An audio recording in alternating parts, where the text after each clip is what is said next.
Mm-hmm. Awesome. Let's do it.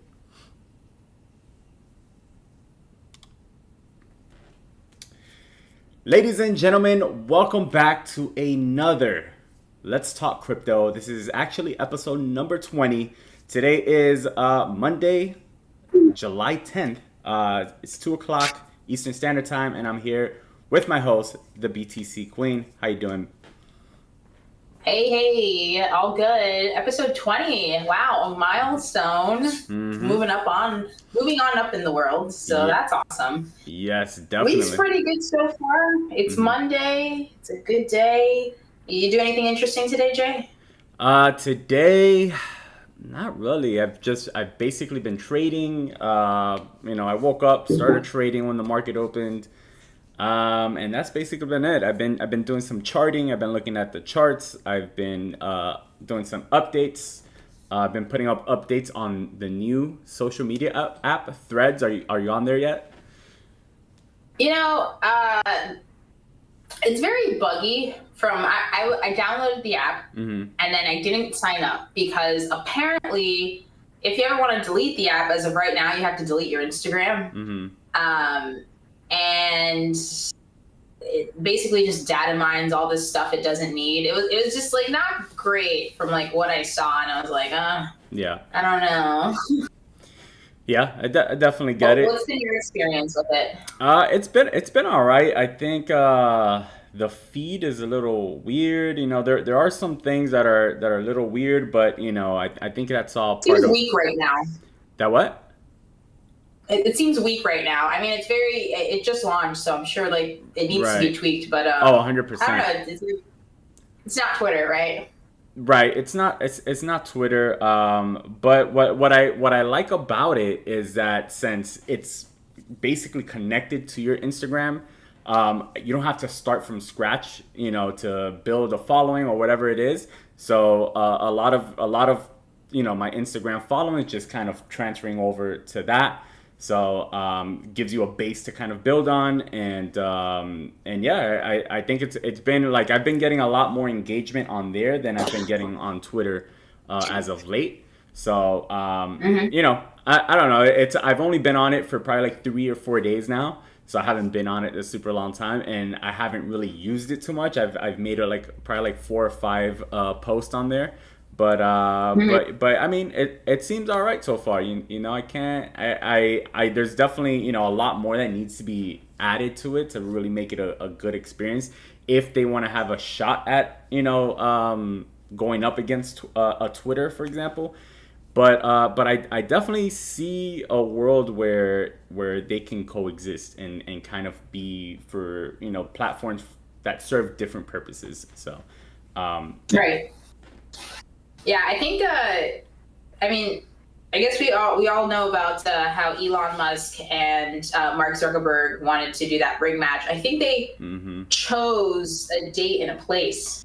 I believe as of late. Really. Um, yeah, they had agreed to do it at like some like UCF like thing. I remember seeing That's it, funny. and that was right after Threads came out, and there was a letter to like basically like a cease and desist letter sent to Hmm. Mark Zuckerberg Yeah. from Elon slash I guess Twitter's lawyer, because it was basically copy paste of Twitter. And yeah, Elon didn't like that. He's like, I paid $44 billion for Right. this app, and you hit copy paste, not cool. So yeah, very interesting. Very interested to see what pans out here because I don't know. Yeah, I saw We'll see. I saw a meme that said Threads was built using these three keyboard buttons, and it's the Control, the C, and the V. So that was pretty funny. Yeah, that's going around for sure. Yeah. That's too funny. Yeah. So let's get into some crypto. As you guys know, the price of crypto usually goes up throughout our live streams. Let's see if that happens again today, because it's been basically ranging for the most part here. As you can see, for since let's see, since the 23rd of June, we're basically we've been stuck in this range, right? Where we've been basically bouncing around that 29, $30,000 range, and we've gone up as high as that $31,000 range. So we've been kind of stuck in this range, right? Let's take a look at what the overall market, what's going on in the market, how things are looking overall. And as you can see right now, Bitcoin's price is at $30,262. If we go over to Coin Market Cap to see what the markets looked like for the last 7 days, and it gives us a general idea, right? Bitcoin's down about 2% in the last week. Ethereum down about almost 5%. We have, let's see what else. Any other big numbers? We have Solana has actually been rallying. It's up over 9% in the last 7 days. We also have Litecoin is down 11%, almost 12% over the last 7 days. Matic is up over 4% in the last 7 days. And those, if Solana and Matic were some of the cryptos that were mentioned in that lawsuit against Binance and Coinbase.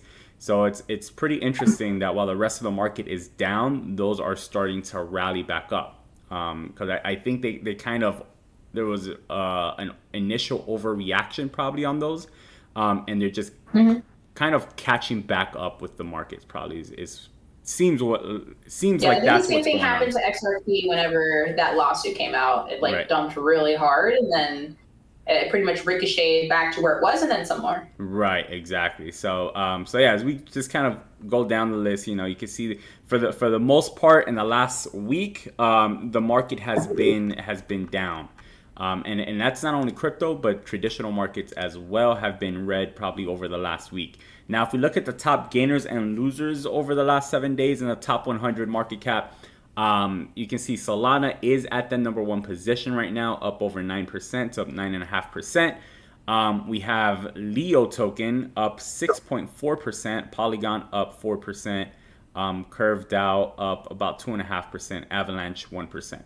So not really too much going on. On the top loser side, we have Flow down 18.5%, Bybit down 16.5%, Phantom down 16.5%, the Graph down 14.5%, and ApeCoin down 14.3%. So that pretty much gives you an idea of what the overall market, what it's been looking like. There really hasn't been too much going on. It's been, and as you can see from the chart itself, this is a 4-hour chart, and we've just kind of been in this range, right? We've been going up and down between 30,000 up to 31,000. And I think for the next day or two, we can probably expect something similar. However, on Wednesday, things will definitely change, because if we look at the economic calendar here, you can see what's going on Wednesday. It is inflation day, right? The inflation reports come out, and this year, this report, CPI week, has basically been igniting the crypto markets overall. So if we kind of take a look, if we remember back, if we click here real quick, you can see that we've done, ever since we topped out at 9.1% here back in June of last year, we've gone 1, 2, 3, 4, 5, 6, 7, 8, 9, 10, 11 months in a row of drop in inflation. And for this week, for Wednesday, consensus is that it continues to drop by another 0.9%. So it's supposed to be dropping from 4%, which is what came out on the report last month, to 3.1%. That's what the consensus is. That's what the market is expecting. So as usual, when the report comes out, if it's worse than the consensus, markets usually react bearish towards that. If it's better, then usually they react more bullish towards it. So we'll have to see. And you also have to be prepared, because usually there's an initial reaction, and then there's an after reaction, and it could be moves in completely different and opposite directions. So be prepared for that on Wednesday. That's definitely going to be the biggest thing happening this week. And historically speaking, if we kind of take a look back at what has happened during CPI weeks this year, like I mentioned earlier, the CPI week has been igniting the crypto rally. So it might not be the only reason that crypto has been going up, but there is a pattern here. And if we look back, January, Bitcoin during CPI week, Bitcoin went up 25%.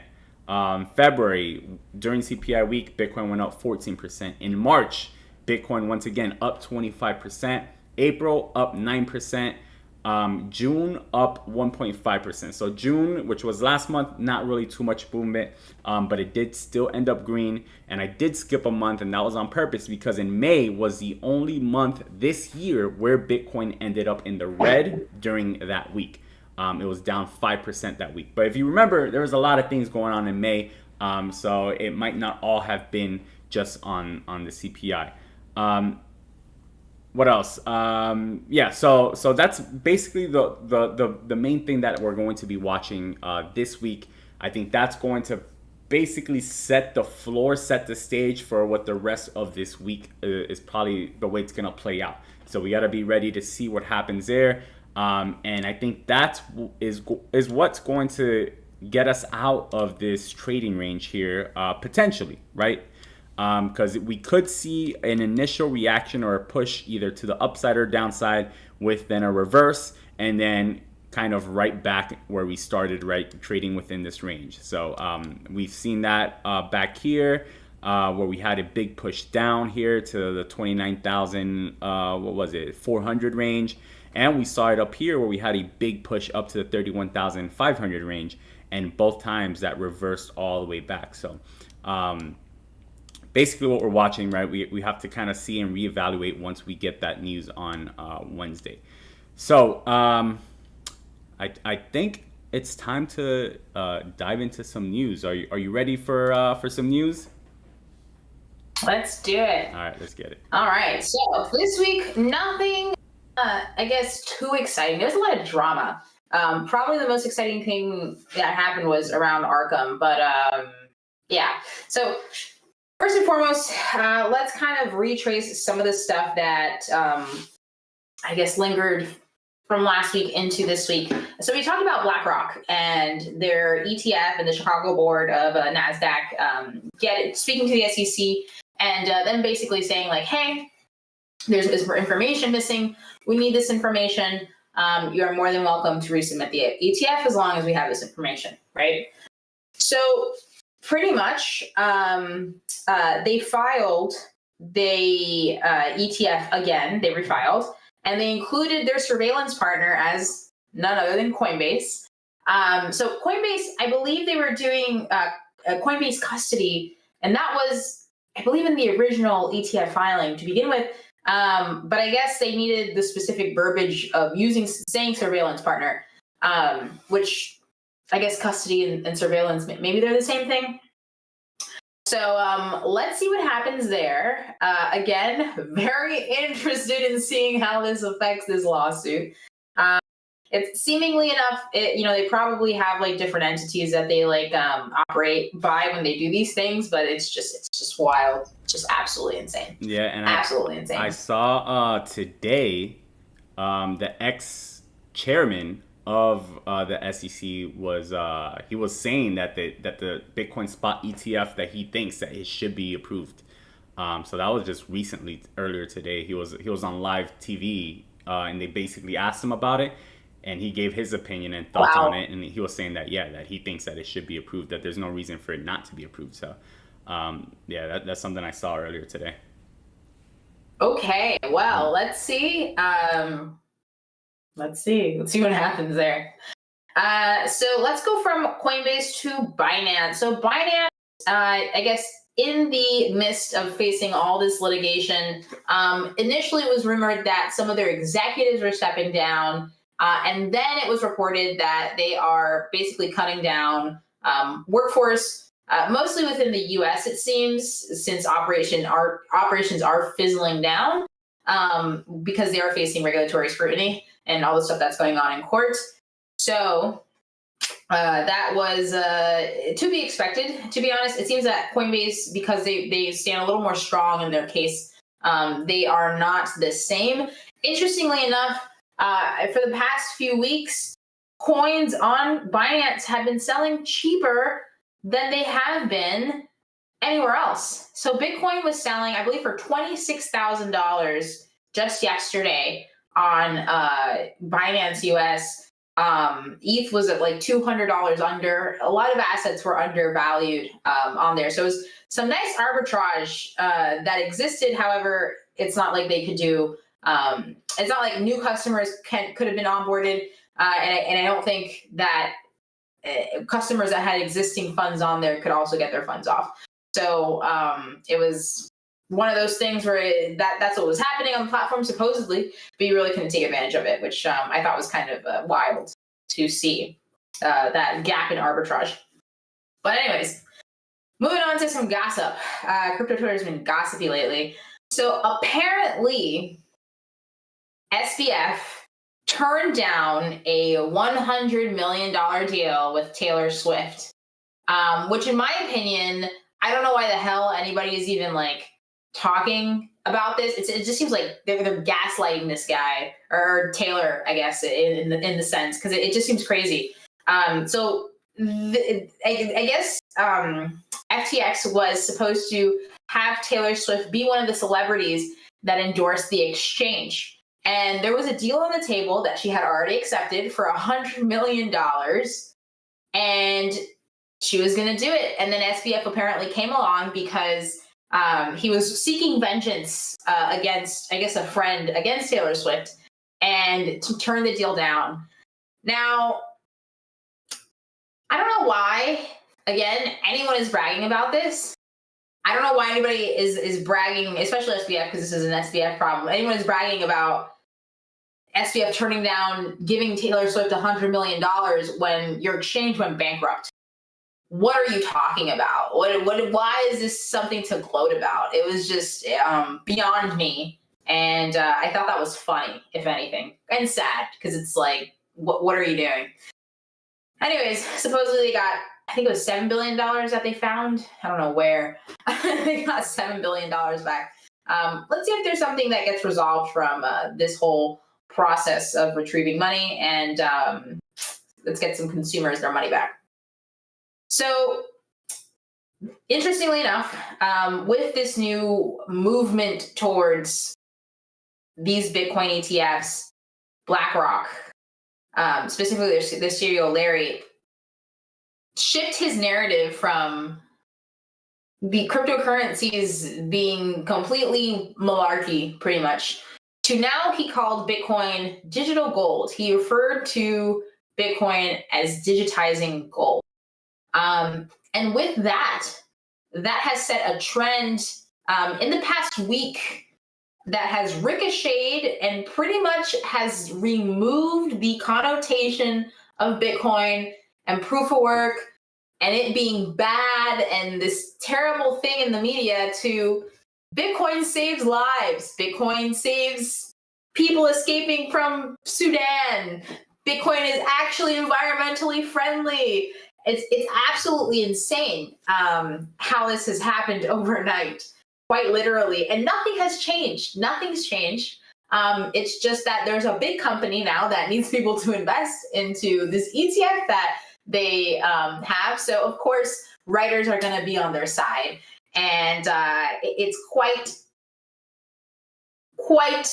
the example of how the media is controlled and manipulated to serve a narrative, whatever narrative that is in the moment. So remember this, guys. Just remember this moment, because it's real. Yeah, it's been okay. It's been wild. I just posted a video the other day. I think it was on JP Morgan and Jamie Dimon. When that he was saying, I think it was like 1 or 2 years back, I forgot when exactly it was, that he was saying that he would never buy Bitcoin, that if any of his traders were caught buying Bitcoin or anything like that, they would immediately be fired. And so the price of Bitcoin during that time dropped like 24% or whatever. And at the same time, it was found that JP Morgan was the biggest buyer of Bitcoin during that time. So be careful with the news. Absolutely They insane. remember that manipulating media is not. It's in that gray area. It's not considered, you know, like insider trading, right? It's not really, especially in crypto. So you have to be very, very careful if you make decisions based on media, based on news events, because a lot of the times they're just trying to. It's smoke and mirrors. They're trying to scare you off basically, so that they can get in for a lot cheaper. So definitely something to Pretty much. always be It's watching. yeah, it's irrational to think, because 2 years ago they had their private blockchain. They had that JP Morgan coin that was already like something that was circulating within their ecosystem. It is insane to think that someone who has their own digital asset built on technology, to think that they will also be against that thing. You know, it's if you guys ever see stuff like that, same thing with Goldman Sachs. Goldman Sachs, they were also one buyers of Bitcoin, but then Warren Buffett's like, oh, Bitcoin bad. Are you insane? Like connect the dots, like it doesn't make any sense. JP Morgan, granted, much worse example, because they actually not only invest in the asset, but also build using the tech. And that's just crazy. So just remember, guys, there's a lot of these people you see in the news, like excited and saying things about assets. Chances are they're just not true, and quite sad. So there's that part. Yeah, so let's see how things go moving forward. Bitcoin overall looks very, very bullish. It started off the week strong, like Jay said earlier, and we'll get into the market analysis later. But don't be fooled by these con artists. Be smart. So, Crypto.com. Oh, we love Crypto.com. So, Crypto.com sent $50,000 to a user last year in 2022 in June. And I guess is by accident, they sent him too much money. And now they want $76,000 back. What? That doesn't even make sense. They want the $50,000 in return, plus they want them to pay legal fees, pretty much. So apparently, supposedly, initially I remember hearing about this. Crypto.com had contacted the person and asked them to return the money. And apparently the person refused to return it. And now since they never returned it or refused to return it, pretty much Crypto.com is like, hey, you need to give us our money back, and you need to pay for all the legal fees for our lawyers. So they want a total of $76,391.46, which the guy has declined to do so. He's like, you don't get to have that. That's wild. Yeah. So I don't even know. Apparently they may try to figure something out. It's apparent. It's not the first time that Crypto.com has done this either. Like, it's probably the second or third time they have accidentally sent people too many zeros. So there was this lady in Australia. She was owed $100 Australian dollars. They sent her $10 million. Wow. Exchanges are just doing this. That's and insane. They didn't notice until 7 months later in an audit. It's like you guys, it's just absolutely wild. It's like, oh yeah, $10 million, no problem, gone. It's like, I need them to send me what? to make one of those mistakes with me. Jeez. Yeah, not great. Yeah, so the problem is, I think I think the lady actually ended up spending a lot of that money. She bought like a multi-million-dollar home and stuff. But she was arrested because it was considered theft. Yeah, but she posted bail, and I think they're awaiting trial. Yeah, I don't know. Crypto.com is fucking up. That's all I got to say. All right, next story. So I guess the last thing that we're going to talk about today is going to be about Arkham.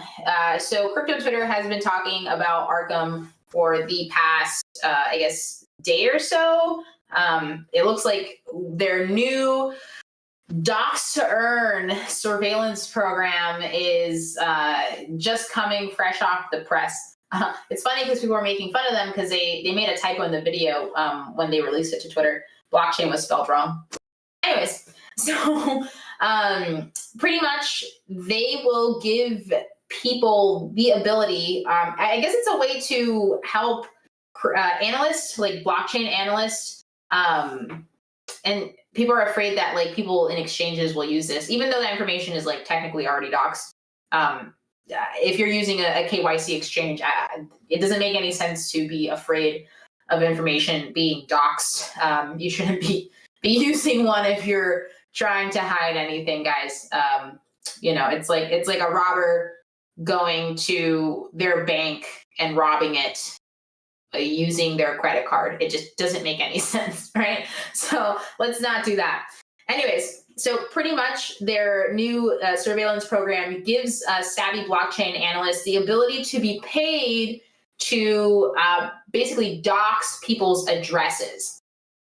So for the most part, Ethereum is not really private. So really, like things like Monero and maybe Zcash, Bitcoin is a little harder to trace as well because of all the addresses. But these things are not easily, I guess, identifiable if you have privacy coins or use privacy chains. If you're using something like Ethereum, I mean, your information is all out there. And a lot of people use their .eth and their .this and their .that. A lot of people use exchanges that are KYC compliant to onboard. So for the most part, I don't think it's like a super scary thing. Some people are actually like really afraid, and they're like, okay, government. They're basically calling Arkham the government. But I think that these things are useful for the purpose of trying to, find out who scammers are in this space and stuff like that. And it's not, again, it's kind of just like giving people the ability to backtrack and like monetize analysts more than like, hey, here's a service, it's free. It's not free. It's literally for people like who are willing to analyze. It's kind of like it's like a marketplace, pretty much. So I don't think it's anything crazy. Like the more I think about it, at first I was just like, oh, that's kind of weird. But at the same time, there's not, because there's a lot of like shady stuff that happens in crypto, and it's important to figure out how to, I guess, like Zach at XBT, he's probably the best example of somebody who does this. He sees a scam and he, back traces it pretty easily, and is able to verify information pretty easily. And crypto Twitter appreciates that, but there's not a lot of those guys out there who are kind of just out in the public. So it gives people the ability to hire these individuals. So really, it's just a marketplace, guys. Nothing scary. If you're not doing anything illegal, then you should be fine. Anyways, I think that for the most part, this is for people who are like legitimately scamming and rug pulling people. And nothing to be afraid of, to be honest. So that's it. That's all the news we have. So remember, SBF turned down Taylor Swift. You can tell your mom. So that's it. Yeah, so not too much going on today.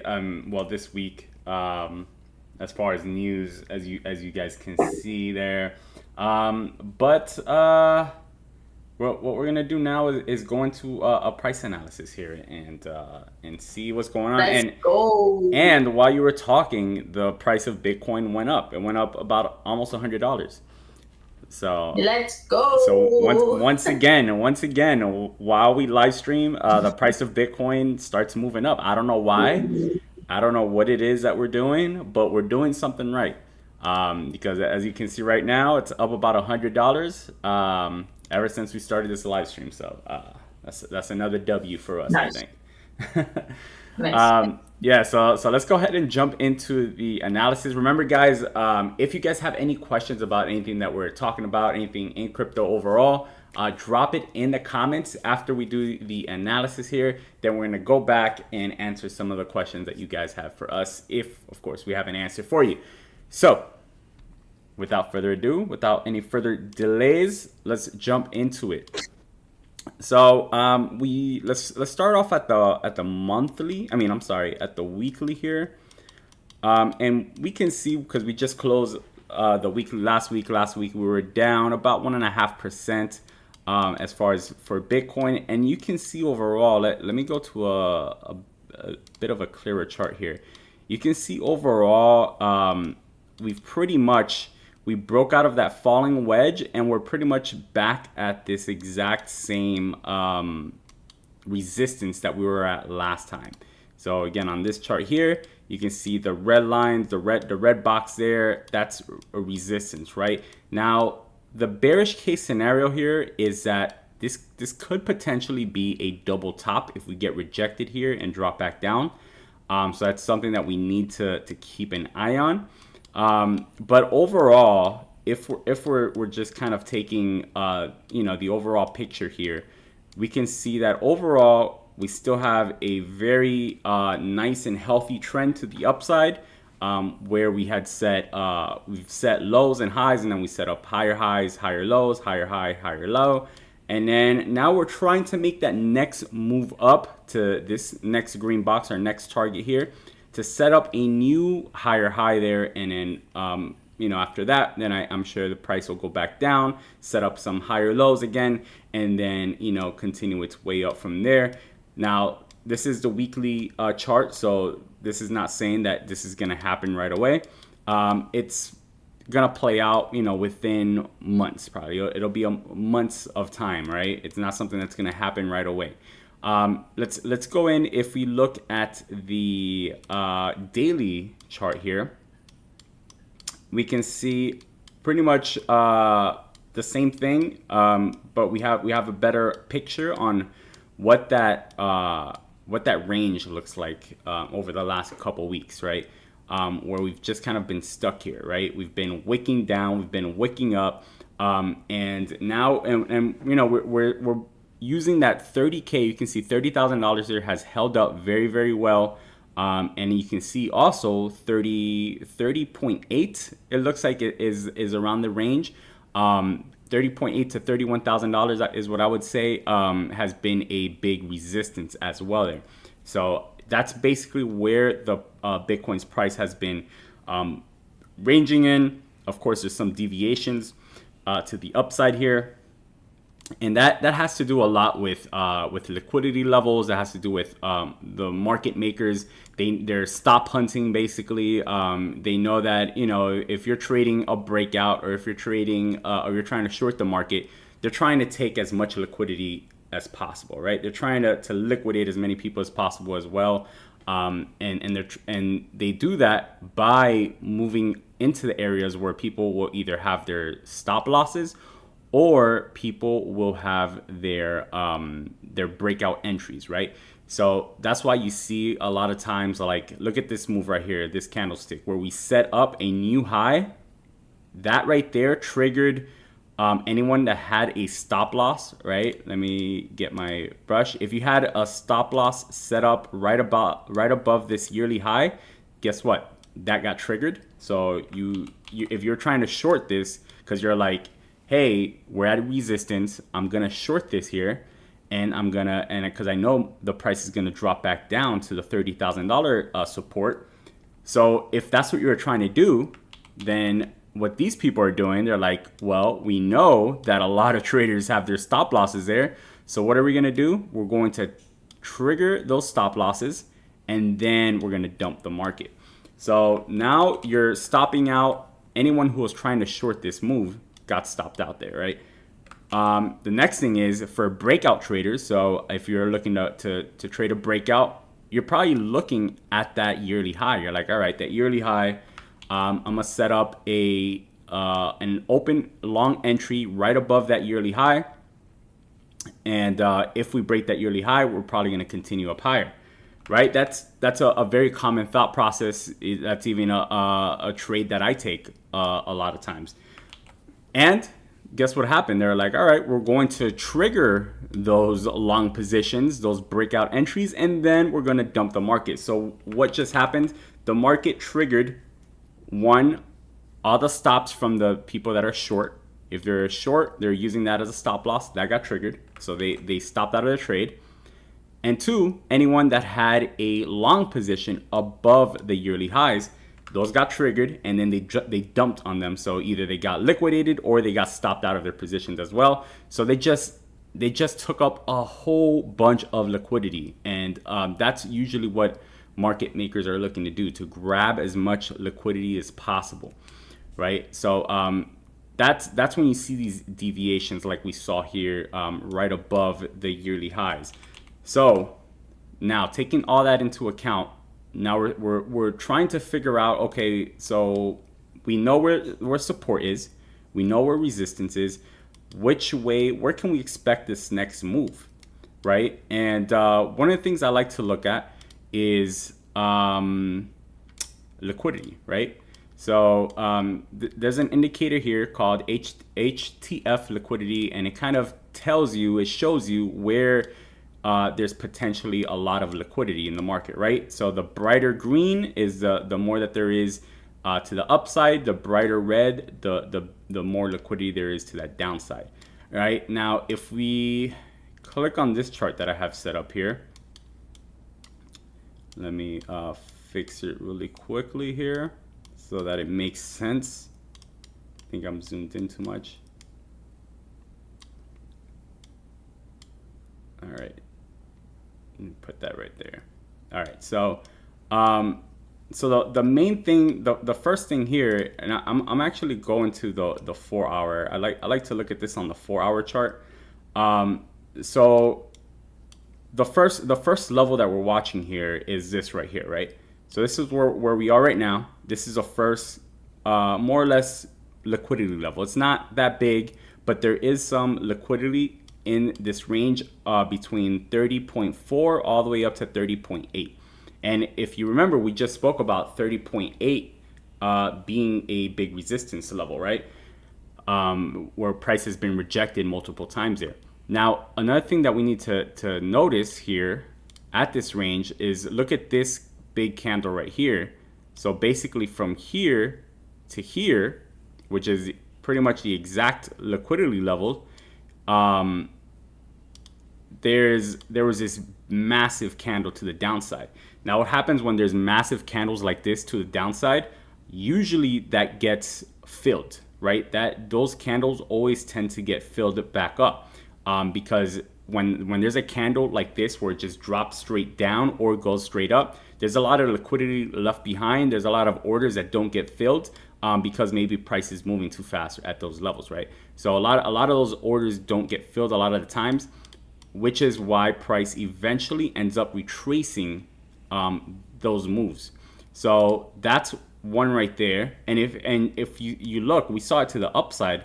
There was a big candle there, and 2 candles later, it got retraced, that entire move. So, and you'll see that a lot. You'll see if you come across, look at this big red candle down, and what did price do? It filled that back up before then going lower, right? Same thing if you look at it, if you just keep going back in your charts, you'll see this over and over and over again. Huge, massive red candle, and what did price do? Is slowly retrace all the way back up. And then look at this massive green candle. It slowly retraced all the way back to kind of fill that liquidity there. So we're seeing that same thing here. We have this massive red candle that has not been touched yet. This level has not been touched. So there's liquidity there. And that level goes all the way up to $30,830. So that's an interesting level where I'm thinking, depending on what we get on Wednesday, we'll probably see a move to that side, to that upside, and that'll be that first target, that first main target that we're going to be watching for. Now, another thing that that happens a lot, that the market likes to do, is fill these wicks. Whenever there's a long shadow, long wick in a candlestick, market also likes to fill them. And you can do the same thing. Like whenever there's been a wick, look at this wick here. There's a big wick, but the price still closed up here. And then after that, price came and filled that wick. Now, they don't always get filled 100%, but a lot of the times they do get filled at least halfway. So if we look back further, look at this massive wick to the downside.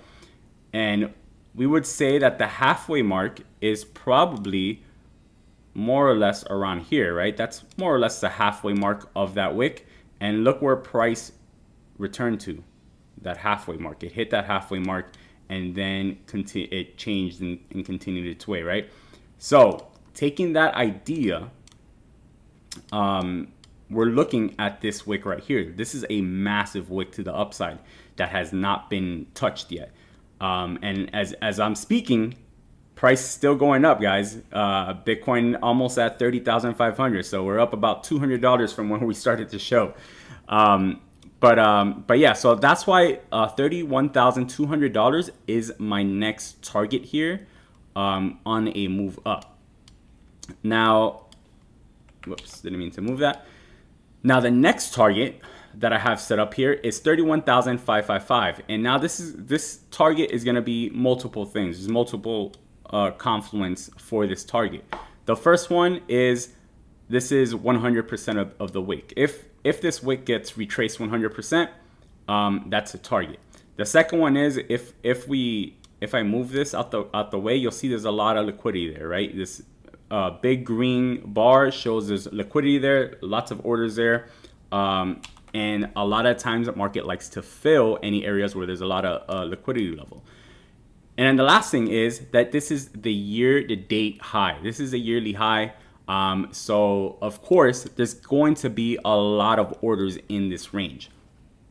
So that's why that's going to be my next target there. And then my final target is going to be this one right here, 31,700. And if you look, that's pretty much the brightest, one of the brightest marks of liquidity levels on the chart. And that's why I'm targeting that range there. And it is very likely for the market to push up, right? We push back up. Let's say we have a bullish CPI inflation data report this week. It's very possible for prices to push up, and break above this the previous yearly high, right? And we spoke about what people like to do here, right? They like to deviate the range and break the high. So it targets, it triggers stop losses for anyone going short, and number two, triggers long positions for anyone going long.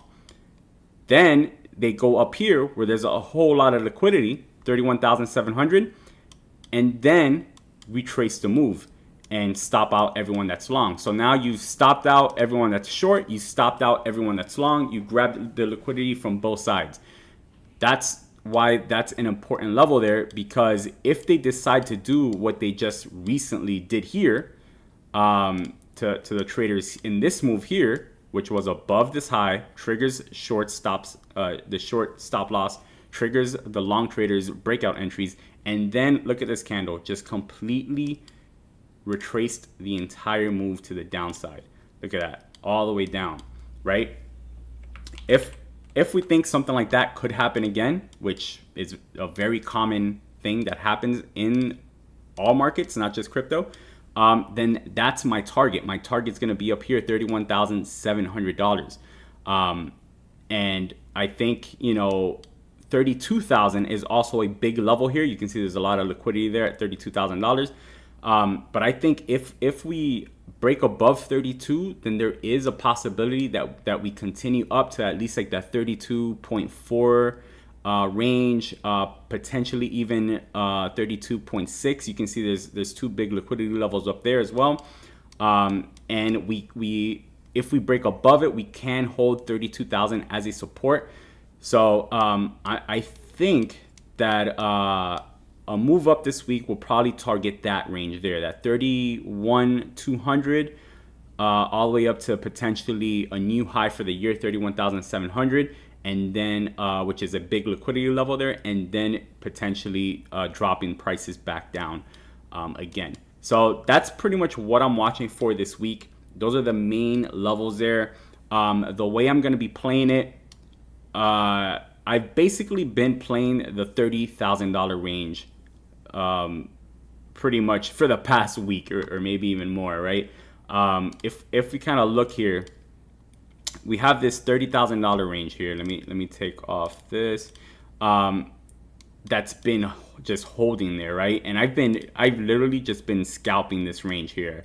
I've been buying there, buying there, buying here, buying here, buying all of this. I've just been literally entering long positions anytime price gets there at that $30,000 range. When there's been big fast moves like this one right here, I've just kind of been waiting, being patient, and then as the price went back up above 30,000, I've been then at that point buying. So I'm gonna keep doing the same thing. If price returns back to $30,000 to that range, I'm gonna be entering long positions there until the structure gets broken. And I'm gonna be taking profits all the way up to that $31,000 range. I'll ideally want to be taking the majority of profits probably before that $30,800 level. As you can see, it's been a big resistance level here while we've been in this range. So I'll probably be looking to take majority of profits before getting to that level. And then once above 31,000, I might be looking to short if I see some sort of rejection like we've seen here with these big rejections to the downside, right? If I start seeing anything that looks familiar, or that looks similar to this, I'm going to be looking to open short positions targeting, once again, the bottom of the range at $30,000. So that's pretty much what I'm looking at there for this week. That's how I'm setting myself up. I'll be looking long down here at the support and short up here at the resistance level. And just kind of, as long as we stay in this range, those are the two trades I'm going to continue taking. Now, if you're looking to trade other cryptos, the main thing you should be always watching is Bitcoin. Bitcoin's chart is the most important chart to watch, even when it comes to other cryptos, because for the most part, everything else follows Bitcoin.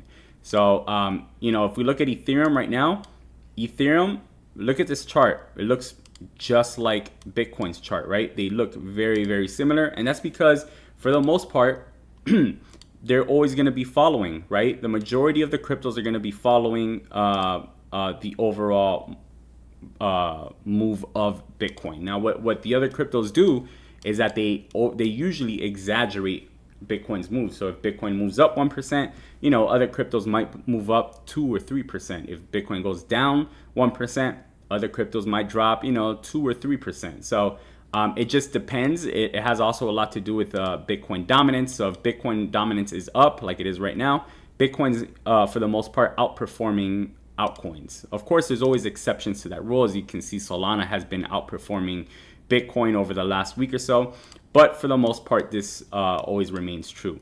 So those are kind of things to keep in mind. That's pretty much what it is that I'm going to be watching here, and that's how I'm going to be playing it. So now, if you have any questions about anything that we just spoke about, that we just covered, drop it in the comments, and then we'll be more than happy to answer those for you guys.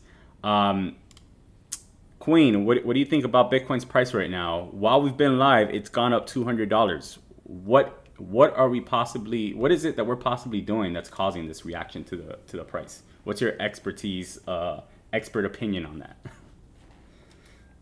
We're having people FOMO and buying on that price. That's what's happening. People are hitting that buy button. They're like, oh, they're live. Buy. Which is good. This is not financial advice. Yeah. This is not financial advice, but every time we go live, I would buy. Yeah, I think whenever you see that our stream is starting up, just open up a position to the long side, right? And then by as we're ending our stream, then close that position. And I think in the last month, if you would have been doing that every single time, you would have been making some profit. So that's definitely very interesting, and we're gonna keep monitoring this, and might have to create a trade alert anytime we go live if this continues. So that'd be pretty funny. yeah, it might be the best performing trade indicator if it continues like this. So if you guys have any questions, post them up now. If not, we'll be wrapping things up. Let me take a look. I don't know if you have any questions. Nobody's posted anything on the chat yet. I had some on Instagram, but I can't. It looks like it already disappeared. Is there a way to pull it back up? Let me see. There used to be a way that you can pull it back up. I don't know if you can still do it. I did get a question on Threads yesterday though. They said, and I thought it was a pretty funny question. It was, what was it? Let me pull it up real quick. It was about Ethereum and Bitcoin, and it was where is it? Okay, I said, what has better tokenomics, Bitcoin or Ethereum? That was a question that I got yesterday on Threads. What do you think about that? Tokenomics, Bitcoin or Ethereum? Well, not Ethereum because it's technically there's no max supply, and I guess supposedly the burning of the money it does something, but you're just burning. I don't understand. Like there's really no max supply on Ethereum, and then we're just like burning it to inflate the price, which it just all seems like a waste. That is my opinion. Yeah, my answer was basically that I wouldn't compare the two because they're two completely different projects doing completely different things. Yeah. Bitcoin is the OG. It is the gold standard, and it has, and Ethereum is not really a competitor. It's not trying to do what Bitcoin's trying to do. It's trying to be its own self, right? So it's built completely differently. I wouldn't say that. And when it comes to like tokenomics, like you said, Ethereum theoretically has an infinite supply, right? There's no cap, even though it does burn Ethereum. And I think at this point now the supply has been going down because of that. But we know exactly how many Bitcoins there will ever be in existence, and there will never be more. Right. So there's a hard cap. So that's why that scarcity is probably the main thing. And if you're talking scarcity, then Bitcoin obviously has a better tokenomic structure. However, I don't think they're competing against each other. I don't think one Bitcoin's tokenomics has a negative effect on Ethereum's tokenomics or anything like that. They're two completely different things, and and I think they both play specific roles, and they fulfill their purpose. So that was kind of my thoughts on that. Let me see. And somebody else asked, have you taken a look at Casper? Have you? Casper. Casper's a cool project. Mm-hmm. I actually tried to reach out to some of their, I guess, founding members, but it was just so hard to figure out who it was to begin with. Casper is a proof of work project. That's all community based. It's pretty cute. It was very similar to Bitcoin, where there was no pre-mine and so very few proof of work projects do that kind of stuff. It's a pretty solid. Out of all the proof of work projects, it's definitely one of the more solid ones. Is what I'd say. Do you have a pretty homely community? Do you hold any Casper? Do I hold any? Yeah. I don't know. That's a good question. I might. Yeah, I know a lot of the Bitcoin maxis kind of they really like Casper as well. because it's so The similar. core values are pretty solid. Right, The core exactly. values are pretty solid. Exactly. So I know that it's been something like that as well. I don't currently hold any Caspa. And then someone else asked, can the Cosmos ecosystem compete with Ethereum? Cosmos is right behind Ethereum at this rate in terms of like ecosystem and ecosystem size, which is pretty damn good, to be honest. I mean, we've seen Cardano, we've seen, Solana that came in hot. Cosmos has sustained itself pretty well, even through hacks and all that kind of stuff. It's been pretty sustainable. So we'll see. I think that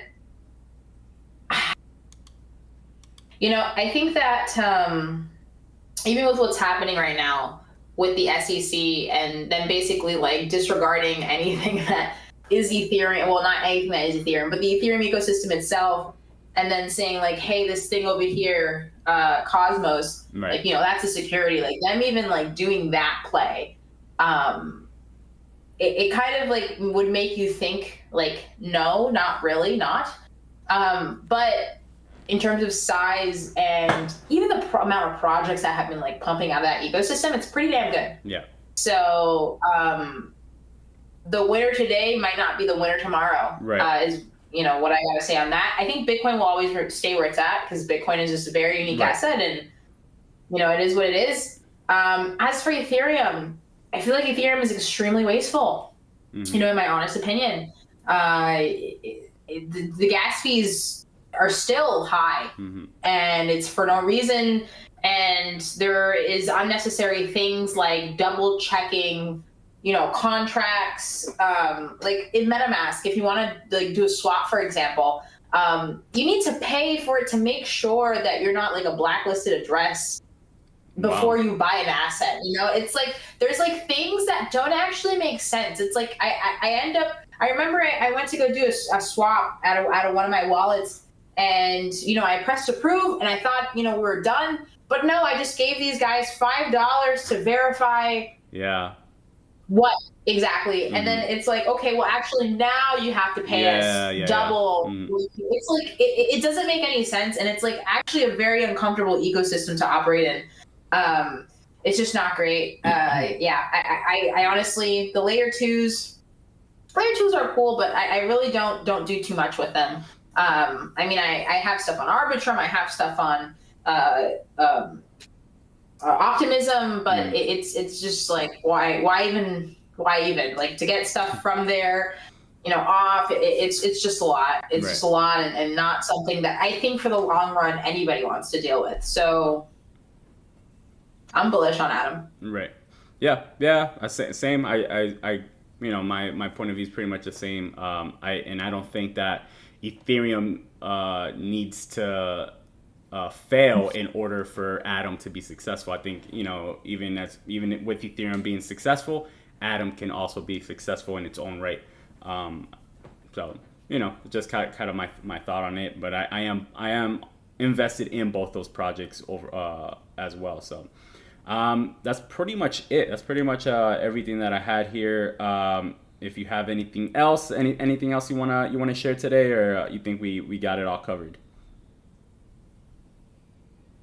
Good, for the most part. I don't think there's anything off the top of my head. It is July 10th. Wow. Years I guess, guys, just remember, if you have some Litecoin, that Litecoin halving is coming up. Yeah. And I think that's it. I don't think there's anything else that requires major attention. DYOR, this is not financial advice, and we'll see you next time. Yep, for sure. And remember, we'll be here on every Monday, either 1 p.m. or 2 p.m., depending on what our schedule is like, because we're two people trying to make our schedule fit together. So sometimes we have to move the time a little bit, but we always try to make it on Monday between this time, 1-2 o'clock, whatever it is that we can make it for this. So I appreciate you guys tuning in. Appreciate everyone who sent in some questions. And appreciate everyone who's been supporting this. We are now in episode 20. So yeah, that's it. By the way, before we end, the price of Bitcoin is up $300 since the start of the stream. So there you guys go. Let's go. Alrighty, guys. So we'll see you. We'll see you on the next one. As always, peace and love.